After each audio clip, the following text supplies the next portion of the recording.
नाज़रीन ग्रामी, जब से नया साल शुरू हुआ है तब से पेशगोइयों का बाजार गर्म है और हर कोई अपनी बिसात के मुताबिक लोगों को मुस्तकबिल से आगाह करने की कोशिश कर रहा है। लेकिन आज की वीडियो में हम जिस हस्ती का जिक्र करने जा रहे हैं वो कोई आम हस्ती नहीं है, बल्कि अल्लाह के नेक वलीउल्लाह हैं और इनकी पेशगोइयों को भी खासी कदर की निगाह से देखा जाता है, क्योंकि इनकी अक्सर पेशगोइयां हूबहू पूरी होती हैं। हम आज की वीडियो में नेमतुल्लाह शाह वली की पेशगोइयों का जिक्र करेंगे और मजीद ये भी बताएंगे कि इन्होंने 2023 में पाकिस्तान के लिए कौन सी पुरस्कार पेशगोइयां कर रखी हैं। मुअज़्ज़िज़ दोस्तों, आपका पूरा इस्म ग्रामी सैयद नूरुद्दीन नेमतुल्लाह है और आप 5वें इमाम सैयदना हजरत बाकर और इस वास्ते से हजरत अली अल मुर्तजा इब्ने अबी तालिब की औलाद है। आपने इब्तिदाई तालीम अपने वालिद ग्रामी से हासिल की और हसूल इल्म के लिए इराक तशरीफ ले गए और फिर वहीं आपका बचपन और जवानी गुजरी। 24 साल की उम्र में आप मक्का तशरीफ ले गए, जहां आपने मशहूर सूफी बुजुर्ग शेख अब्दुल्ला इफाई के हाथ पर रूहानी बैत की और 7 बरस तक वहीं इनकी खिदमत में कयाम किया। शाह नेमतुल्लाह वली ने अपने इल्म कशफ से फारसी शेरों पर मुश्तमिल शाहरुख मिर्जा की औलाद और मुगलिया खानदान के आने वाले दौर और हुक्मरानों के बारे में अपने मखसूस असलूब में पेशगोइयां की और तोहफतन शाहरुख मिर्जा को अता की, जो कि जमाने के गुजरने के साथ साथ बिल्कुल सही साबित भी हुई। प्यारे साथियों, आपकी पाकिस्तान से मुतल्लिक पहली पेशगोई यह है कि बहुत जल्द पाकिस्तान के मुसलमानों पर अल्लाह ताला का फजल जाहिर होगा और इनके हाथ काम चलाने वाले आदमी आ जाएंगे। अगर मौजूदा दौर का जायजा लिया जाए तो पाकिस्तान में कोई ऐसी गैर मामूली शख्सियत या दयानतदार सियासतदान पैदा नहीं हुआ जिसे खिराज तहसीन पेश किया जा सके। मज़कूरा शेर के मुताबिक कौम के हाथ में हकीकतन अगर कोई काम चलाने वाला आदमी आया है तो वो सिर्फ डॉक्टर अब्दुल कदीर खान ही है, जिन्हें तमाम कौम अपना हीरो मानने पर मुत्तफिक है। किसी ने बजा कहा है कि अगर कायदे आजम ने पाकिस्तान बनाया तो डॉक्टर अब्दुल कदीर खान ने पाकिस्तान बचाया। आज अगर दुश्मन हम पर हमले की जुर्रत नहीं कर रहा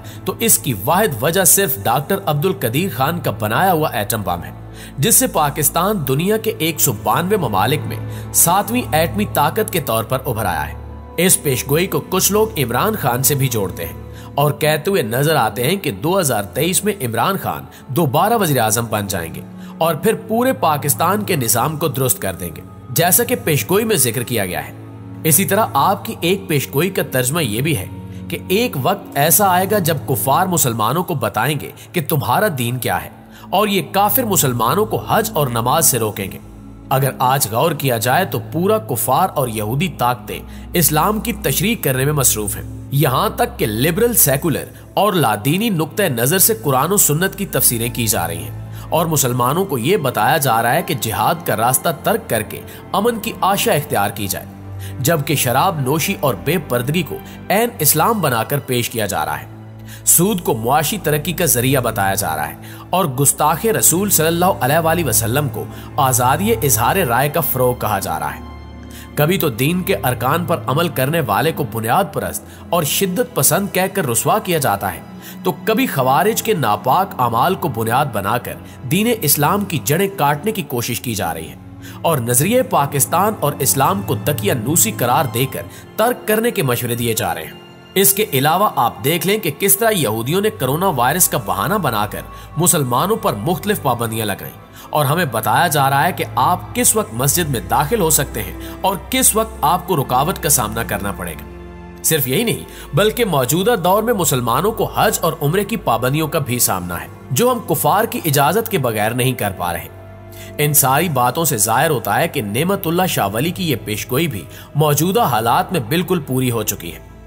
इसके बाद नेमतुल्लाह शाह वली मुस्तकबिल में एक खल्फिशार के वक्त बुत परस्त हिंदुओं का कलमा गो मुसलमानों पर जुल्म जबर का जिक्र करते हैं, जिस पर मुसलमान सबर से काम लेंगे, लेकिन फिर अगले मरहले में अरब पहाड़ों, ब्याबानों और सहराओं से मदद के लिए निकल आएंगे, जबकि चतराल, नांगा पर्वत और चीन के साथ गिलगित और तिब्बत का इलाका मैदान जंग बन जाएगा।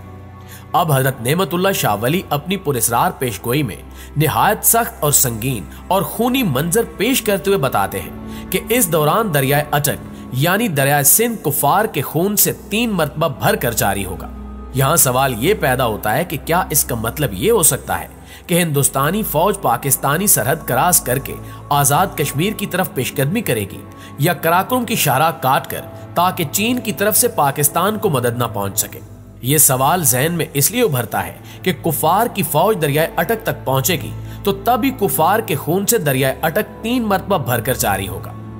इसके अलावा नेमतुल्लाह शाह वली अपनी एक और पेशगोई में फरमाते हैं कि तुम ये देखोगे कि जब दुनिया में हर तरफ जंग होगी तो उस वक्त दुनिया पर हर हवाले से ईसाइयों की हुकूमत होगी और वो हर मक्कारी और बहाने से मुसलमानों को तबाह बर्बाद करने के तरीके तलाश करेंगे। ईसाई शिद्दत पसंद हर तरफ से हमला आवर होंगे और मुसलमानों के मुल्कों पर हीले बहानों से कब्जा करना शुरू कर देंगे। दुनिया से खैर खत्म हो जाएगी और दुनिया में एक निजाम तश्कील पाएगा जो साजिश और धोखे पर मबनी होगा।